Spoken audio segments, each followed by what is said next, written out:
Welcome to this explainer. So, have you ever thought about that precise moment when consciousness turns around to look at itself? I mean, it's this grand cosmic philosophical idea, right? The eye turning inward. But what if I told you that understanding this wildly abstract concept is actually the secret to life-saving boots-on-the-ground trauma care? Seriously. Today, we're going to build a massive, soaring philosophical cathedral of thought, and then we are going to collapse the whole thing right down into the gritty, freezing reality of emergency survival shelters. Prepare to have your perspective totally shifted. Okay, let's dive right into this. Imagine an ethereal eye, and its vision is swirling with mist, condensing into cracked glass. This image actually perfectly captures our foundational concept. See, the very moment the eye turns to see itself, the eye, as in our sense of self, congeals. It's exactly like frost forming on a cold winter window. We end up mistaking the fog that our very own breath created for a solid, impenetrable object. We take our perception and we mistake it for a permanent, unchanging identity. Here's our roadmap for today. First, the eye meets the eye. Second, descriptive versus prescriptive non-self. Third, the trickster's grounding break. Fourth, trauma in the extreme. Fifth, the somatic ROF shift. And finally, loosening a single thread. Section 1. The eye meets the eye. Creating the solid self. Section 2. Descriptive versus prescriptive non-self. Epistemology versus ontology. Now, what's really interesting here is this heavy academic tension in the source material. If the I actually lacks a separate, solid essence, a concept often referred to as non-self, what does that really demand of us in our daily lives? Well, we have two radically different ways to handle this. On one side, we have relational epistemology, which is rooted in Madhyamaka philosophy. This is a safe, descriptive reality. It's basically just saying, hey, you were never separate to begin with. Emptiness is just a condition of possibility.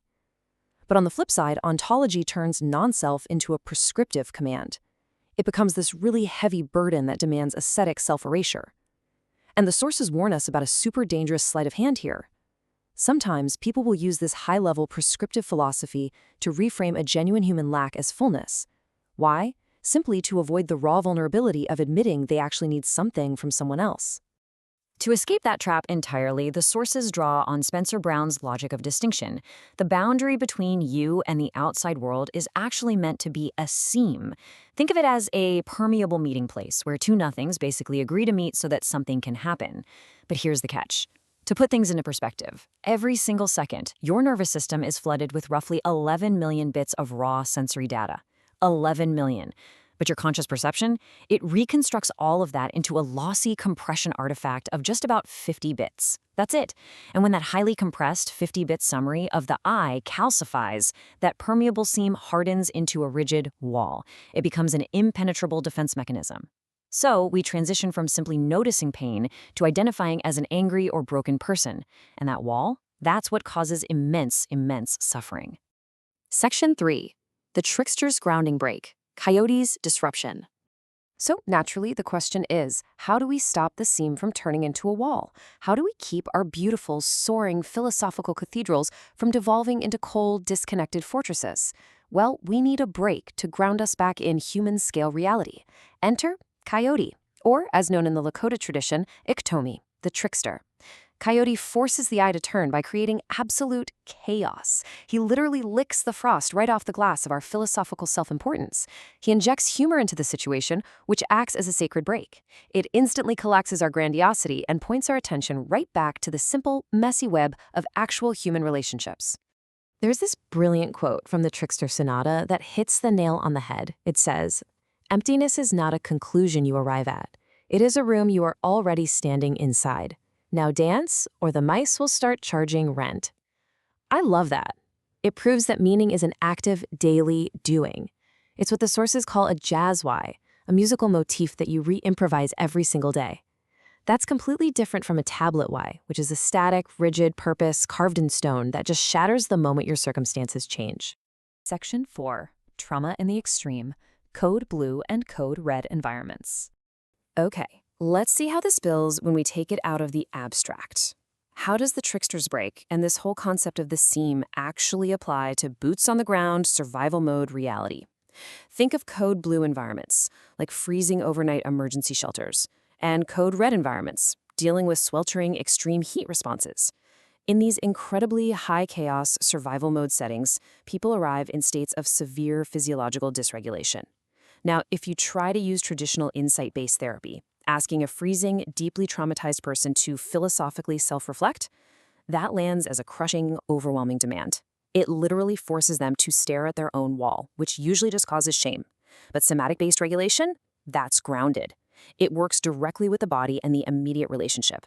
It restores a sense of agency and provides immediate relief, all without forcing any kind of artificial vulnerability.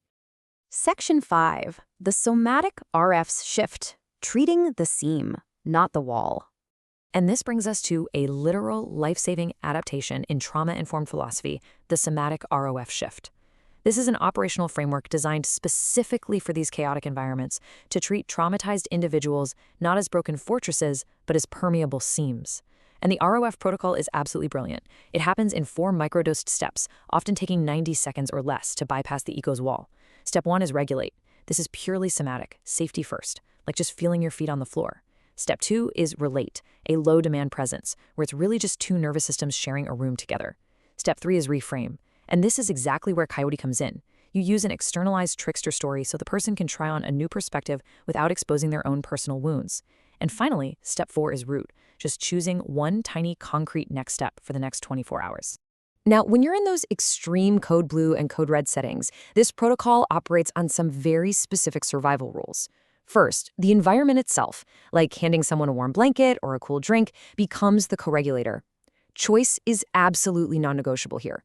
Restoring these micro-choices rebuilds the human dignity that institutions so often strip away. And it relies heavily on peer modeling rather than some expert trying to teach you something. You don't try to dismantle their defenses, you literally just offer a safe 30 to 90-second interaction with co-regulation as the through line. Section 6. Loosening a single thread, the practice of the seam.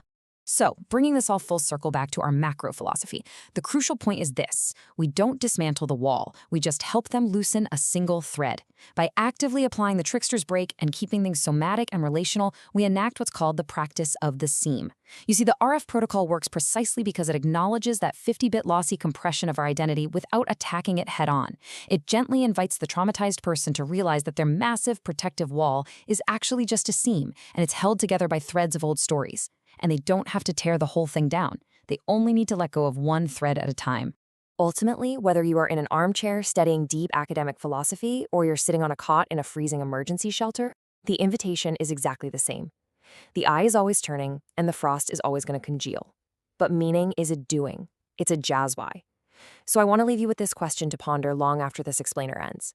What is one thread in your own congealed story you could choose not to pull today? You don't have to pull it. You can just rest your hand somewhere steady, let Coyote giggle at the frost on the glass, and simply breathe.